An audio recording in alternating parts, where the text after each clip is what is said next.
Mes camarades, la CGT Énergie réaffirme sa revendication phare, la défense d'un service public de l'énergie et le nécessaire déploiement de son programme progressiste de l'énergie, avec notamment 2 EPIC, du gaz et de l'électricité nationalisée. Seul ce modèle peut servir l'intérêt général et satisfaire les besoins des usagers. La maîtrise publique ne doit pas être uniquement la priorité des domaines gaziers et électriciens. Les différentes composantes des champs de l'énergie atomique et du secteur minier ne doivent surtout pas échapper au contrôle et à la gestion de l'État responsable. Ces situations nous rappellent le caractère indispensable de la souveraineté et de l'indépendance énergétique.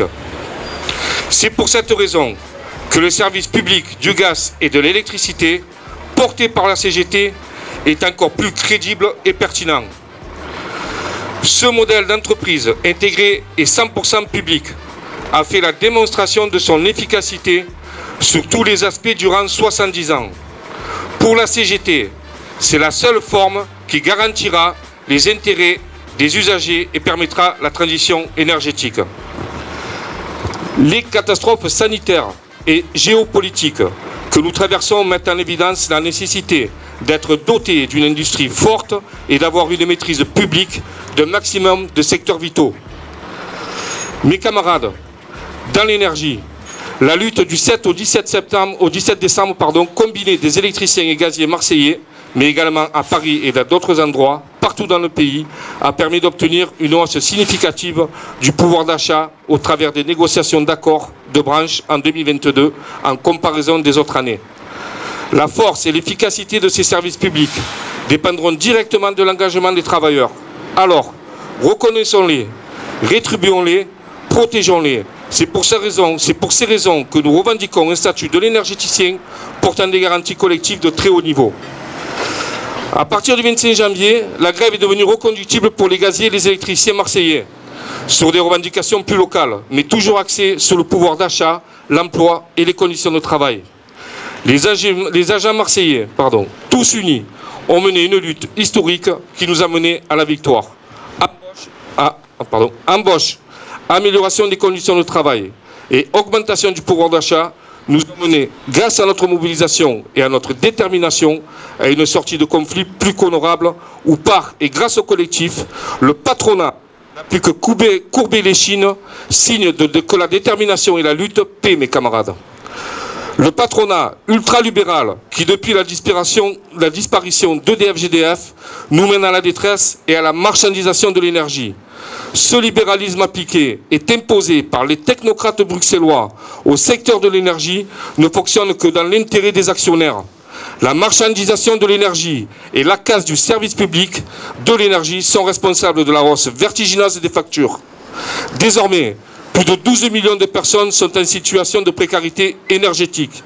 Et depuis l'automne, ce sont les entreprises et je tourne la page, désolé, et les industriels qui sont désemparés et contraints de parfois stopper leur activité face à une telle inflation des prix.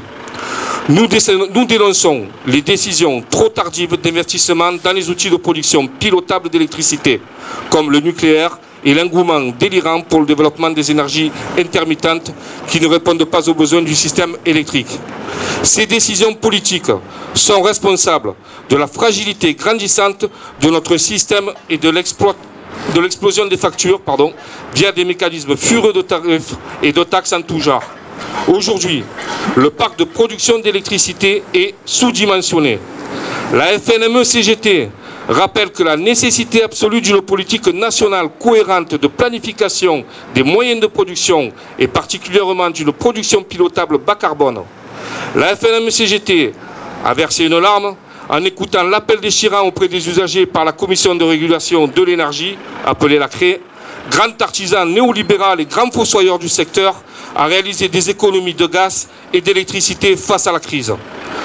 Le programme progressiste de l'énergie, porté par la FNME-CGT, préconise de sortir immédiatement du marché et dans la situation actuelle de maintenir en production les centrales thermiques de Cordemais et Saint-Avold, de redémarrer les centrales du Havre, de Gardanne et de faire une étude pour le redémarrage de Fessenheim. Ces mesures d'urgence permettront de sécuriser un réseau en perpétuelle tension en attendant que de nouveaux moyens de production pilotables.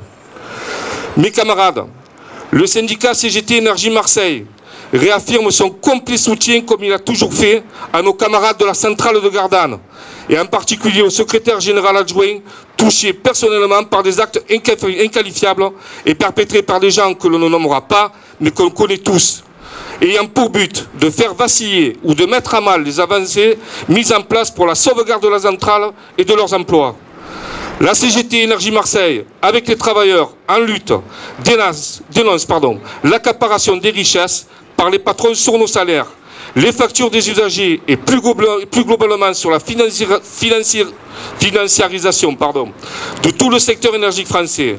Alors, nous allons nous organiser encore mieux, nous solidariser encore plus, faire grandir et encore le rapport de force, et nous serons prêts à aller chercher, le moment venu, la nationalisation totale de tous les secteurs de l'énergie, seul moyen de faire baisser les factures, de gagner de l'emploi, du pouvoir d'achat pour les travailleurs, ainsi que le maintien et le renforcement est bien notre revendication légitime. Nous serons prêts à défendre nos intérêts de travailleurs, car plus que jamais, ceux qui vivent sont ceux qui luttent, alors vive la lutte et vive la CGT, mes camarades.